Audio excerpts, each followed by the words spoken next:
ఓం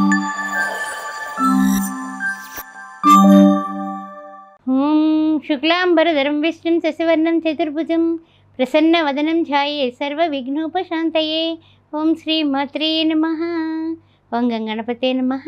1-2-2025 28-2-2025 ఏ విధంగా ఉండబోతోంది మాఘమాసం అనే విషయాన్ని మనం ప్రస్తావించుకుందాం. మరి చూసినట్లయితే 12వ తారీఖున బుధుడు కుంభంలోకి, 13వ తారీఖున రవి సంక్రమణం జరగబోతోంది కుంభరాశిలోకి.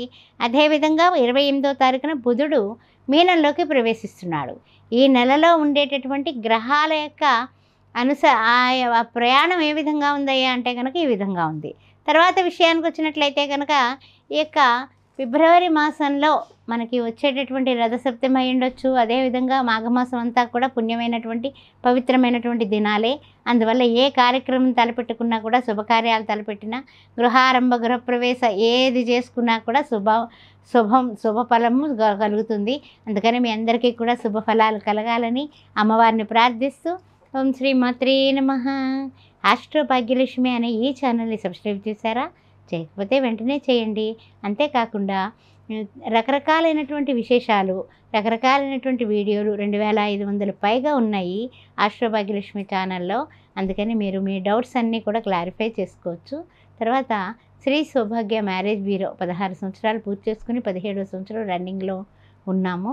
వివాహాది సంబంధాల కోసం ఎవరి ఇంట్లో అయినా సరే అమ్మాయిలు కానీ అబ్బాయిలు కానీ ఉంటే కనుక బాగా చదువుకుని ఉద్యోగాలు చేసి సంబంధాలు వెల్ సెటిల్డ్ మన దగ్గర బాగుంటాయి. అబ్రాడ్ మ్యాచెస్ కూడా ఉంటాయి. ఆ విషయాలు చూసుకొని జాతకాల కోసం, మ్యాచ్ల కోసం కూడా నన్ను సంప్రదించవచ్చు క్రింది నెంబర్లో. ఓం శ్రీ మాత్రే నమః.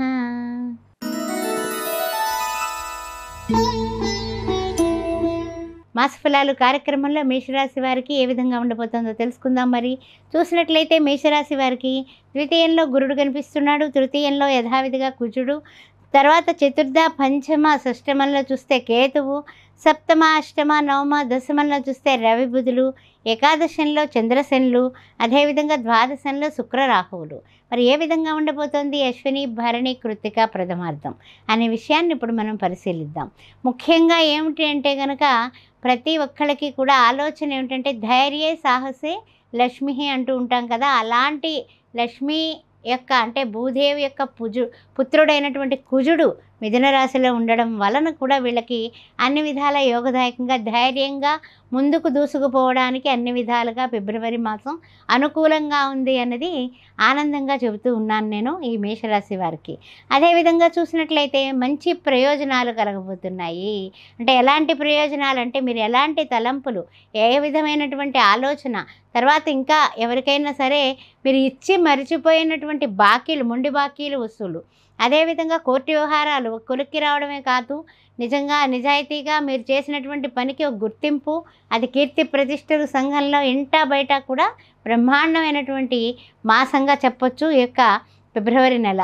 అదేవిధంగా చూసినట్లయితే కిందటి కాలంలో మనం పడినటువంటి వృత్తుల్లో అయ్యుండొచ్చు, ఉద్యోగాల్లో అయ్యుండొచ్చు, రాజకీయంగా అయ్యుండొచ్చు, అదేవిధంగా రకరకాలైనటువంటి వ్యాపార లావాదేవీల్లో అయ్యుండొచ్చు.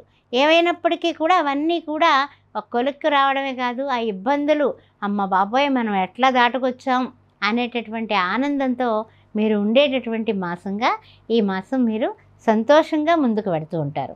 అదేవిధంగా అన్ని ఇబ్బందులు తొలగి అన్ని రంగాల వారు కూడా నూతన ఉత్సాహంతో ముందుకు దూసుకెళ్ళిపోయేటటువంటి మాసం. అందువల్ల ఎవరు ఏ విధమైనటువంటి చింతలన్నీ వదిలిపెట్టండి, చక్కగా ఆనందంగా ముందుకు సాగండి. భూములు కొనేటటువంటి అవకాశాలు ఉన్నాయి. ఇల్లు కొనేటటువంటి ఇల్లు కానీ ఫ్లాట్ కానీ ప్లాన్ చేసుకున్నటువంటివి మీకు నెరవేరుతాయి ఈ మాసంలో. అంతేకాకుండా విదేశాలకు వెళదామని అనుకునేవాళ్ళు విదేశాల్లో నివాసం కూడా స్థిరపరుచుకుందాం, లేదా యుఎస్ వెళ్ళి ఎంఎస్ చేద్దాం చదువు కోసం, అక్కడ ఉద్యోగం సంపాదించుకోవాలి, అలాంటి వాళ్ళందరికీ కూడా ఎలాంటి ఇదివరకు మనం ఎన్నో ప్రయత్నాలు చేసి వదిలేసినటువంటి పరిస్థితులన్నీ కూడా సానుకూలపడి మీకు అనుగుణంగా మారిపోతాయి. అందువలన మీరు ఉన్న స్థితి నుంచి ఉన్నత స్థితికి ఈ మాసంలో అద్భుతమైనటువంటి అవకాశాలు అందిపుచ్చుకొని వెళ్ళేటటువంటి మాసం. కానీ తలకాయ నొప్పులు ఏ విధంగాని కూడా లేవు. కానీ ఏదైనా ఉంటే కనుక వెంటనే మనం చేసుకునే పరిహారాల గురించి కూడా మనం ఇక్కడ ఆలోచించుకుందాం. ఏం తలకాయ నొప్పులు కనిపించడం లేదు, ఉంటే కనుక ఏ విధమైన పరిహారాలు చేయాలన్నది కూడా మనం ఇక్కడ చెప్పుకుందాం. ముఖ్యంగా ఉద్యోగాలకై ప్రయత్నించే వాళ్ళకి, నిరుద్యోగులందరికీ కూడా శుభమస్తు ఫలం. అంటే చక్కని ఉద్యోగాలు చేకూరుతాయి. స్వదేశంలో, విదేశాల్లో ఎక్కడైనా సరే మంచిగా వీళ్ళకి బాగుంటుంది. వ్యాపారంలో కూడా అభివృద్ధులు బాగున్నాయి. వృత్తుల్లో, వ్యవసాయంలో అన్ని విధాలుగా కూడా ఫిబ్రవరి మాసం అన్ని విధాలా కూడా కలిసొస్తుంది. అదృష్టవంతులు ఎవరయ్యా అంటే కనుక ఫిబ్రవరి నెలలో మేషరాశి వారే అని చెప్పొచ్చు.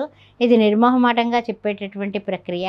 ముఖ్యంగా మనం చేసుకోవాల్సింది శ్రీ మహావిష్ణువుకి, అమ్మవారి లక్ష్మీదేవికి ఇద్దరిని కూడా విడవకుండా, మానకుండా శనివారం నాడు వెంకటేశ్వర స్వామిని, శుక్రవారం పూట అమ్మవారిని కూడా కుంకుమార్చన అమ్మవారికి, శనివారం నాడు వెంకటేశ్వర స్వామి వారికి బిల్వదళాన్ని బాగా శ్రద్ధగా వినండి, తేనెతో ముంచి వెంకటేశ్వర స్వామి అష్టోత్తరానికి ఆ ఒక్కొక్క దళం వేస్తూ శ్రీ వెంకటేశ్వర శ్రితజినాపాల కావవే మమ్మెప్పుడు కలిఖ్యావతార అని పూజించండి.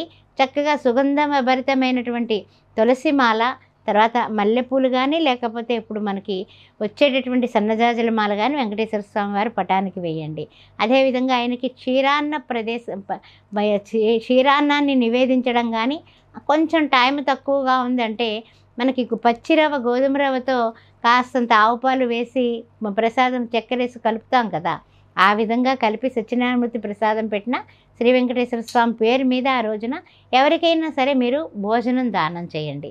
అద్భుతంగా ఉంటుంది. శ్రీ మహాలక్ష్మీదేవిని ఓం ప్రకృత్యే నమః, వికృత్యే నమః, శ్రద్ధాయ నమః అని శుక్రవారం పూట పూజ చేసి అష్టోత్తరంతో అమ్మవారికి ఇష్టమైనటువంటి సుగంధభరితమైనటువంటి పూలతో పూజ చేసి, గులాబీలతో పూజ చేసి, ఆ తర్వాత అమ్మవారికి కూడా చాలా ప్రీతిపాత్రమైనటువంటి మారేడు దళంలో తేనె ముంచి ఆమెకి నివేదన చేయండి.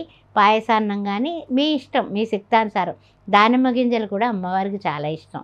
అవి చేయండి. తప్పనిసరిగా మీరు ఇంకా ఇంకా అభివృద్ధిలోకి వెళ్ళిపోతారు. చాలా చాలా మంచి ఆనందం ఈ మాసంలో. అద్భుతం కూడా మీ ఇంట్లో మీ వెంట కంట జంట ఉంటుంది. ఆ యొక్క లక్ష్మీనారాయణుల యొక్క అనుగ్రహంతో మీరు ప్రతిరోజు మహాలక్ష్మీ చ విద్మహే విష్ణు పత్ని చ ధీమహి తన్నో లక్ష్మి ప్రచోదయాత్ అన్న విష్ణు లక్ష్మిని పూజించండి, సేవించండి. ఓం శ్రీ మాత్రే నమః.